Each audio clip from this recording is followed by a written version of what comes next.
Alors, ce qu'on va faire, rebonjour à tous les Bantous partout où vous êtes. Nous allons voir quelque chose. Et vous savoir que quand l'ennemi est venu envahir le royaume Congo, le royaume des Bantous, parce qu'il y avait plusieurs royaumes chez les Bantous. Il y a eu des royaumes au Mozambique, il y a eu des royaumes Ngala, il y a eu des royaumes Luba, il y a eu le royaume Bakongo, il y a eu plusieurs royaumes Bantous. Mais on va se concentrer sur le royaume, Congo, la grande tribu de Yandi, de Yaoundé. Voilà. Comme dernièrement vous avez dit que le prophète Mbwala Mwanda, en 1457, Mbwala Mwanda avait prophétisé l'arrivée des Édomites au royaume Congo, qui vont envahir le royaume Congo et qui ferait des dégâts. Il avait prophétisé l'invasion des Bénin Kadiampenga.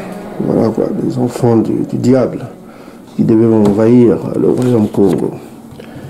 Donc voilà, on a vu que cela s'est accompli. Les Portugais sont venus, tout ça comme ça. Ils ont brûlé les gens, notamment Vitan Kanga qui a été brûlé, qui a été assassiné. Voilà, par Diego Cao. Tous ces impies de merde. Voilà. Donc aujourd'hui, il faut savoir que quand les Édomites venaient, ils étudiaient d'abord le royaume Congo. Ils envoyaient des espions, ils envoyaient des espions pour étudier le royaume Congo. Et ils en ont fait avant et après la chute du royaume. Et quand vous lisez le discours de Léopold de Belgique, vous constaterez qu'il a fait une analyse quasi parfaite des traditions bantoues. Du roi Léopold II à l'arrivée des missionnaires au Congo belge, de voir des prêtres et pasteurs blancs dans cette patrie. Révérend père, pasteurs et chers compatriotes, soyez les bienvenus dans notre grande patrie du Congo belge. La tâche qui vous est confiée de remplir est très délicate et demande beaucoup de tact. Prêtres et pasteurs, vous venez certes pour évangéliser. Mais cette évangélisation s'inspire de notre grand principe, avant tout, les intérêts de la métropole. Le but essentiel de votre mission n'est point d'apprendre aux Noirs à connaître Dieu. Ils le connaissent déjà depuis leurs ancêtres. Ils prient et se soumettent à Nzambi Mpunu, que je sache, et aussi à Nzambi Mawezi. Ils savent que tuer, voler, coucher avec la femme d'autrui, calomnier, insulter est mauvais. Ayons le courage de l'avouer, vous ne venez pas leur apprendre ce qu'ils savent déjà. Votre rôle est essentiellement de faciliter les administrateurs et les industriels, c'est-à-dire que vous interpréterez l'évangile de la façon qui sert le mieux vos intérêts dans cette partie du monde. Pour ce faire, vous veillerez entre autres à désintéresser nos sauvages noirs des richesses dont regorge leur sous-sol, afin d'éviter qu'ils s'y intéressent ou qu'ils nous fassent une concurrence meurtrière, rêvant un jour à nous déloger de cette partie avant que nous ne nous enrichissions. Votre connaissance de l'Évangile vous permettra de trouver des textes qui recommandent et qui font aimer la pauvreté. Par exemple, « Heureux les pauvres, car le royaume des cieux leur appartient. » Il est plus difficile pour un riche d'entrer au ciel qu'à un chameau de passer par le trou d'une aiguille, etc.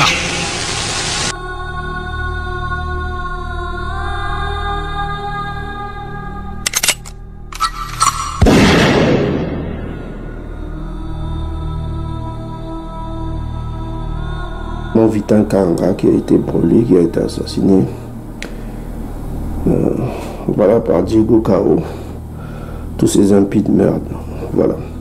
Donc aujourd'hui, il faut savoir que quand les Édomites venaient, ils étudiaient d'abord le royaume Congo. Ils envoyaient des espions, ils envoyaient des espions pour étudier le royaume Congo. Et ils en ont fait avant et après la chute du royaume.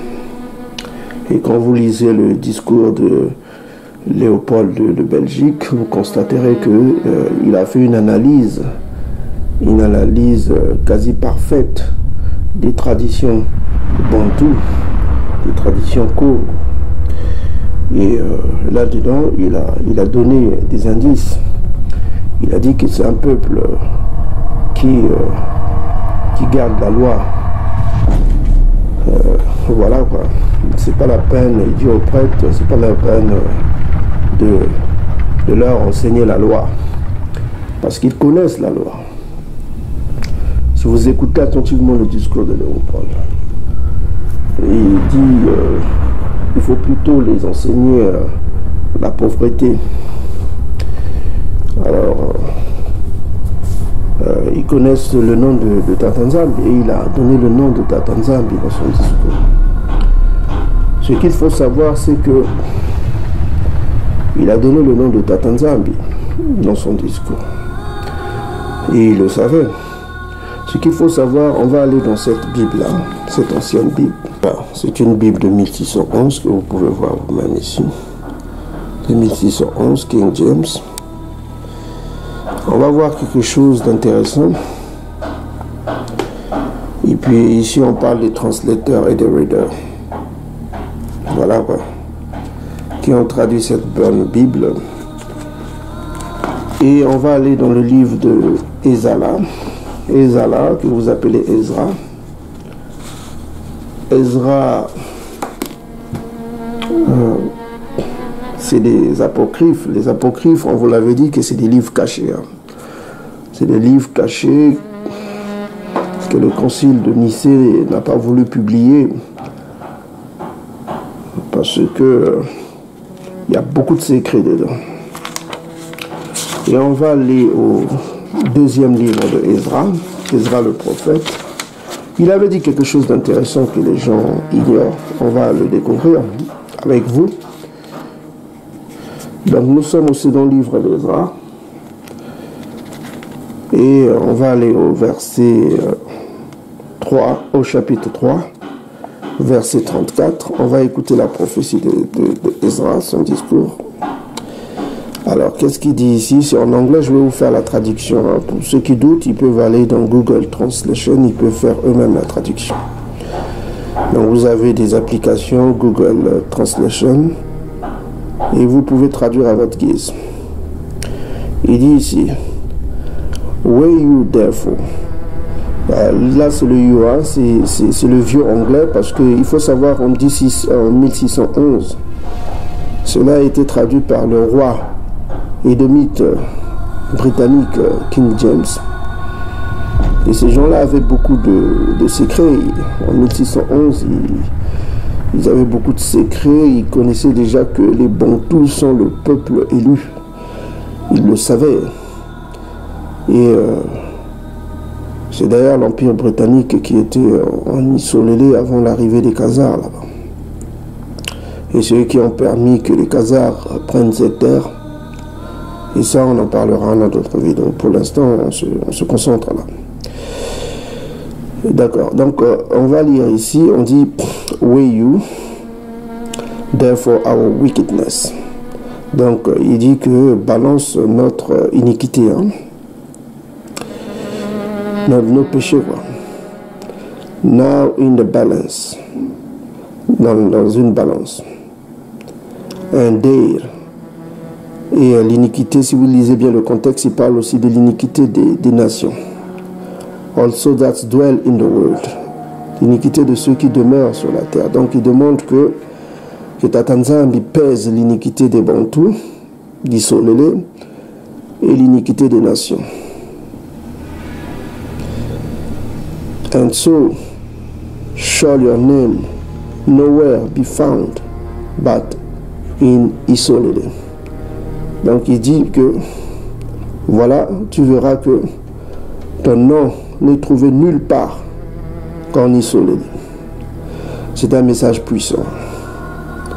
Donc il dit ici que le nom de Tata Nzambi, le nom du puissant, n'est trouvé nulle part dans aucun pays du monde que auprès de son peuple. Dernièrement, on vous a fait une vidéo, là on vous a montré que la Bible confirme que son peuple est appelé par son nom. Son peuple porte le nom de l'ange qui est au-dessus d'eux. C'est Congo. Ils s'appellent les Congo. Et l'ange qui est au-dessus d'eux, qui les a fait sortir d'Égypte, c'est Congo. C'est Makaya Congo. Et son peuple porte le même nom que cet ange-là. Ceux qui peuvent aller voir les vidéos qu'on affiche sur l'écran, eux-mêmes, ils comprendront. Mais quel est ce nom qui n'est trouvé nulle part que parmi son peuple? Et quand vous reculez un peu derrière, dans le verset, le chapitre 9, 1er Ezra 9, vous avez ce nom-là qui est ici. Ce nom-là est Nzambi. Vous voyez vous-même? Ce nom-là est là. C'est Nzambi. Et c'est le nom que portaient les Lévites. And the priest and the Levite. Là, nous sommes dans le même livre, hein? Apocryphe. 1 Ezra, chapitre 9, verset 34. 34. Vous avez le nom ici, Nzambi. Souvenez-vous, il a dit que son nom n'est trouvé nulle part que parmi son peuple. Aucun peuple au monde n'utilise ce nom-là comme une divinité. Quand vous voyez les pays comme Mozambique, ça veut dire qu'ils sont issus de Nzambi. Mo veut dire issu. En anglais, on dit from. Mo veut dire originaire.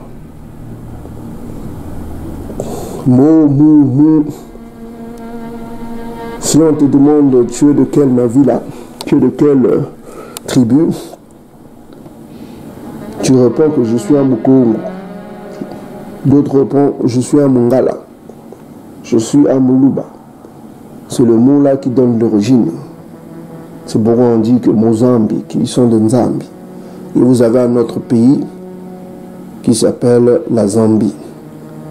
Parce qu'ils reconnaissent ce nom-là, Nzambi. Nzambian Pongo. Celui qui est omniprésent, ça vient du verbe qui veut dire omniprésent.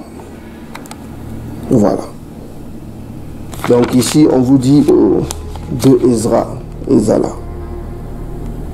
Vous avez ici en anglais, on vous dit que nowhere, your name, nowhere be found, but, excepté, but veut dire excepté ici. Hein. Ça veut dire aussi, mais excepté en Isolélé. Ton nom n'est trouvé nulle part, excepté en Isolélé. Ça, c'est la bonne traduction. Une bonne traduction de 1611. 1611. Donc, nous sommes au XVIIe siècle. Nous sommes au XVIIe siècle ici. Et ce nom-là que portaient les Lévites, qui sont les envoyés de Tata Nzambi, the priest and the Levite, portaient ce nom-là, Nzambi. Et vous avez encore un nom utilisé par le royaume Congo, qui est Mani. Mani. Et on vous l'a dit, vous voyez ici, dans un Ezra, nous, on est ici dans une Bible qui date, ça c'est la Bible King James, authorized King James with Apocrypha. Voilà. On n'est pas ici dans l'illusion, dans les fantasmes, tout ça comme ça. On est ici dans la vérité. On vous montre la vérité, on vous montre les choses cachées. Il faut voir l'ennemi, il faut aussi étudier l'ennemi. Maintenant, nous avons encore les Mboisantantou qui viennent faire des commentaires sur l'égyptologie, qui croient au Kemet, aux religions matriarcales, parce qu'on appelle ça des religions matriarcales, le vaudou, religion des fils de Cham, qui croient encore en ça, au Mami Wata, à la reine du ciel, tout ça.